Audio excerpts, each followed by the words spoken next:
కొద్దిగా మనం చూసినప్పుడు పెన్నా బేసిన్ కొంచెం తక్కువ వర్షం నీళ్లు రావడం అలాంటి ప్రమాదం కూడా ఉంది.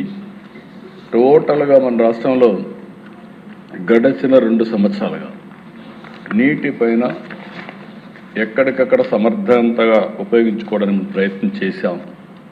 దానివల్ల మీరు చూస్తే గ్రాడ్యువల్గా total major medium irrigation reservoirs 2015లో 291, 18లో 491, 23లో 401, 2025లో ఫస్ట్ టైం 953 టీఎంసీ నీళ్లు, అంటే 2003 కంటే 2025లో దగ్గర 552 టీఎంసీ నీళ్లు అదనంగా పొదుపు చేయగలిగాం.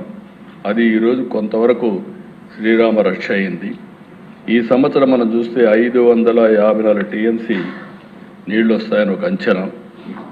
మైండ్ ఇరిగేషన్ ట్యాంక్స్లో 82, ఇంకొక పక్క గ్రౌండ్ వాటరు మనం ఉపయోగించుకుంటే 8.64 మీటర్లకు వెళ్ళింది. పోయినసారి బాగా చేశాం, లోయెస్ట్కి వచ్చాం 6.47. ఈసారి వర్షపాతం తక్కువ ఉంది కాబట్టి అది కూడా దగ్గర 2.2 మీటర్లు అదనంగా వాడుకునే పరిస్థితికి వచ్చాం. ఇవన్నీ చూసిన తర్వాత దిశ 25 కంటే రిజర్వాయర్ల వరకు ఈ సంవత్సరం బెటర్గా నీళ్లు పెట్టగలిగాం. దానికి కారణం పోయిన 2 సంవత్సరాల పొదుపుగా వాడడం, ఎక్కడికక్కడ రిజర్వాయర్స్ని ముందు జాగ్రత్తగా ఫుల్ చేసుకోగలిగాం.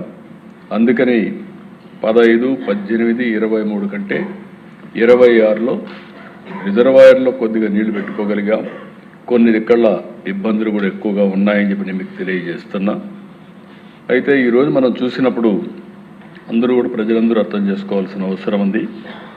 ఇలాంటి సమయాల్లో, నీరు లేని సమయంలో, తీవ్ర వర్షాభావం ఉండే ఈ సంవత్సరంలో మనం ఎక్కడికక్కడ అనలైజ్ చేసుకుని ముందు జాగ్రత్తలు తీసుకోవడం చాలా అవసరం.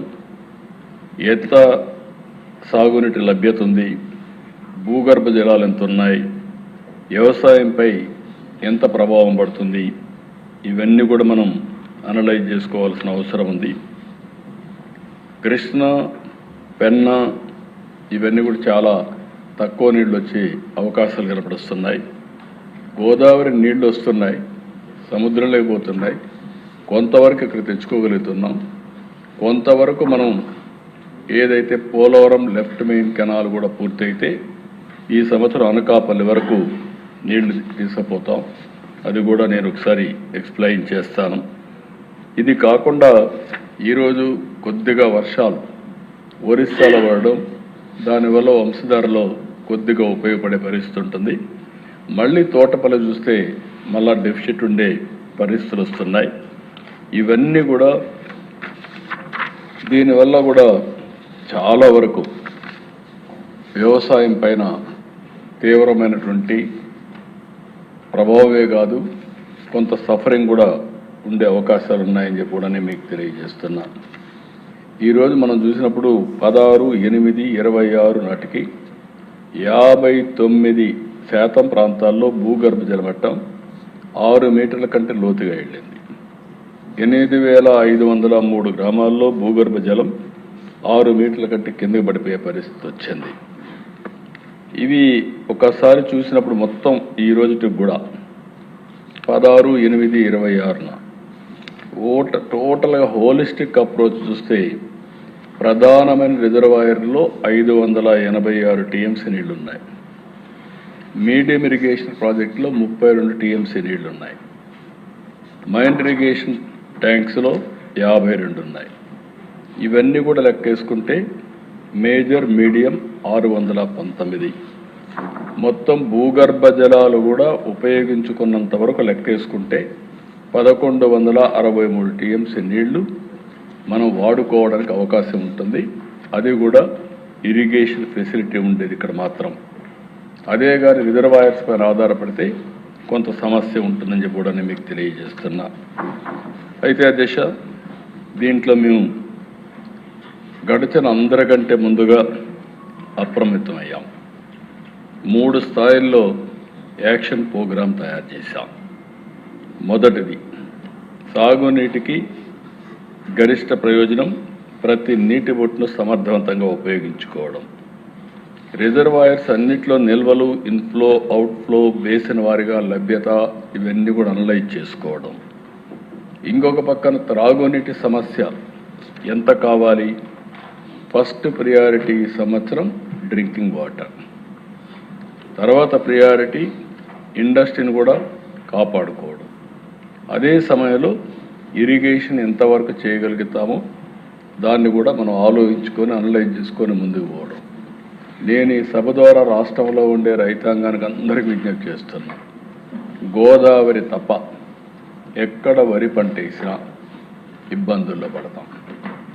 మనం అంతా దాన్ని ప్రొటెక్ట్ చేసుకొని ఇంకా 2-3 నెలలు అయిన తర్వాత లాస్ట్ నీళ్లు లేకపోతే ఆ పంట ఎండిపోయే పరిస్థితి వస్తుంది. రిజర్వాయర్లో నీళ్లు లేనప్పుడు ముందు జాగ్రత్త అవసరం. ఒకవేళ రిజర్వాయర్లో నీళ్లుంటే నెక్స్ట్ అర్లీ క్రాప్ కూడా ఇచ్చుకోవడం కానీ ఏ విధంగానే మనం చేసుకోవడానికి అవకాశం ఉంటుంది. దయచేసి ప్రతి ఒక్కరు కూడా సహకరించాల్సిందిగా ప్రతి ఒక్కరిని కోరుతున్నా. ఇంకొక పక్కన మీరు చూస్తే ప్రధానమైనటువంటి ఇరిగేషన్ ప్రాజెక్ట్స్లో, మేజర్ మీడియం ఇరిగేషన్లో ఎక్కడికక్కడ కంట్రోల్ రిలీజెస్ చేసుకోవడం, క్షేత్రస్థాయిలో పొదుపుగా నీటిని వాడుకోవడం చాలా అవసరం. ఆ జాగ్రత్తలు తీసుకుంటే తప్ప ఈ సమస్య నుంచి మనం బయటపడే పరిస్థితి రాదు. దీనికోసం ఎక్కడికక్కడ ఎన్ఫోర్స్మెంట్ కమిటీలు ఇస్తున్నాం. Revenue, irrigation, Panchayati Raj, police, electrical శాఖల్లో వీళ్ళందరినీ పెట్టి ఎక్కడికక్కడ ఏం చేస్తే బాగుంటుందో ఇవన్నీ చేపించడం కోసం ముందుకు పోతున్నాం. ఇక్కడుండే మినిస్టర్స్, ఎమ్మెల్యేస్, ప్రజాప్రతినిధులు, రాజకీయ నాయకులు మీరు చేయాల్సింది, మీ ప్రాంతానికి ఏదో నీళ్లు ఇవ్వాలి అని తొందరపడిపోయి మీరు కానీ తొందరపాటు నిర్ణయాలు చేస్తే లాస్ట్కి వచ్చే కొద్ది సఫర్ అయ్యేది మనమే అవుతాం. ప్రజలకి కష్టకాలంలో ఉన్నప్పుడు ఎడ్యుకేట్ చేయడం కూడా చాలా ముఖ్యం. నేను అందుకే చాలా ట్రాన్స్పరెంట్గా ఏమేం చేయగలిగాం, ఒకప్పుడు ముందు జాగ్రత్తతో తీసుకున్న చర్యల వల్ల ఈరోజు కొంతవరకు వెసులుబాటు వచ్చింది. ఆ రోజుగా నా నిర్ణయాలు చేయకపోతే ఈరోజు ఇంకా చాలా ఇబ్బందులు వచ్చేటి. అవి కూడా నేను ఎక్స్ప్లెయిన్ చేస్తాను. ఈరోజు ఇక్కడికి వచ్చినప్పుడు జలధార, జలహారతి ప్రోగ్రాం కూడా తీసుకున్నాం. 100 రోజుల కార్యక్రమం ఇచ్చాం. 78,679 పనులు చేశాం. దగ్గర 3,000 కోట్ల రూపాయలు ఖర్చు పెట్టాం. 60 టీఎంసీ నీళ్లు అదనపు నిల్వ చేసే కెపాసిటీ క్రియేట్ చేశాం. దీనివల్ల భూగర్భ జలాలు కూడా పెంచడానికి ఒక 2.23 మీటర్స్ పెంచే అవకాశం వస్తుంది. ఇంకొక పక్కన మనం చేసిన పనులు కూడా 26/2, 26/7, 26 ప్రధానమంత్రి గారు మన్ కీ బాత్లో కూడా ఆంధ్రప్రదేశ్లో జరిగిన జలధార ప్రత్యేకంగా ప్రస్తావించి ఇదొక స్ఫూర్తిదాయకం అని చెప్పి అప్రిషియేట్ చేసే పరిస్థితికి వచ్చారు. కాబట్టి ఈరోజు మనం ఇంకొక పక్కన మీరు చూస్తే ఈరోజు 3 ఏళ్లలో ఒకటి, ఈ సమస్య ఎట్లా పరిష్కారం చేసుకోవాలి, 2 ముందు చూపుతో మళ్ళీ రాబోయే రోజుల్లో మనం ఏ విధంగా చేస్తే ఈ సమస్య నుంచి శాశ్వతంగా బయటపడతాం దానికి కూడా ఆలోచిస్తున్నాం. 3 ఏళ్లలో 36 ప్రాజెక్టులు 35,555 కోట్ల రూపాయలు ఖర్చు పెట్టి 36లో కూడా పూర్తి చేయడానికి ఒక క్యాలెండర్ ఇష్యూ చేశాం.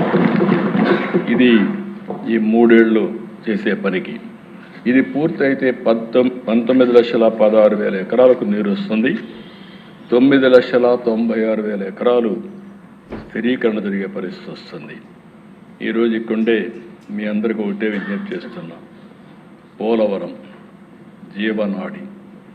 ఈ పోలవరం ప్రాజెక్టు మీరు చూస్తే ఇదేదో ఒక ప్రాంతానికో లేకుంటే కొంతమందికి సంబంధించిన ప్రాజెక్ట్ కాదు.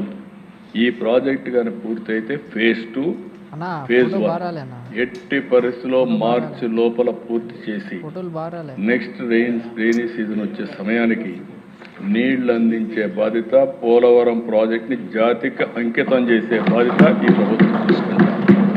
ఇది కానీ జరిగితే దీనివల్ల పోలవరం నుంచి గోదావరి నీళ్లు విశాఖపట్నం వరకు ఈ సంవత్సరం అనకాపల్లి ఈ నెలలోనే 30వ తారీఖున మళ్ళీ హామీ ఇస్తున్న హౌస్లో గోదావరి నీళ్లు అనకాపల్లికి తీసుకొచ్చే బాధ్యత ఈ ప్రభుత్వం తీసుకుంటాం. నీళ్లు తీసుకొస్తాం.